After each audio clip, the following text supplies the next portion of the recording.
കോൺഗ്രസ്സിന് രാജ്യത്താകെ കൃത്യമായ നിലപാട് സ്വീകരിക്കാനാകുന്നില്ല. ഓരോ പ്രശ്നങ്ങളുടെയും വിശദാംശത്തിലേക്ക് ഇപ്പോൾ പോകുന്നില്ല. പക്ഷേ പലതിൻ്റെ പേരിൽ വർഗീയ സംഘർഷങ്ങൾ ഉയർന്നു വന്നിട്ടുണ്ട്. ഭക്ഷണത്തിൻ്റെ പേരിൽ, പശുവിൻ്റെ പേരിൽ, വിവിധ ഇനങ്ങളിൽ. ആ ഘട്ടങ്ങളിലെല്ലാം എന്താണോ വർഗീയ സംഘർഷത്തിന് ആധാരമായ പ്രശ്നം, അല്ലെങ്കിൽ അതിനുവേണ്ടി ഉയർത്തിക്കാട്ടിയ പ്രശ്നം,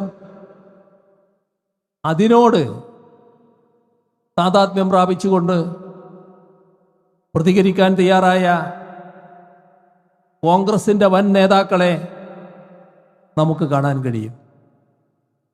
അവിടെയും മൃദു സമീപനമാണ്, വിട്ടുവീഴ്ചയില്ലാത്ത സമീപനമില്ല. ഇപ്പോൾ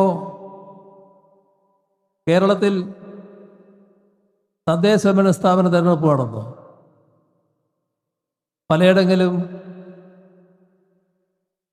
വർഗീയ സംഘടനകളുമായി കൊടുക്കലും വാങ്ങലും നടത്താൻ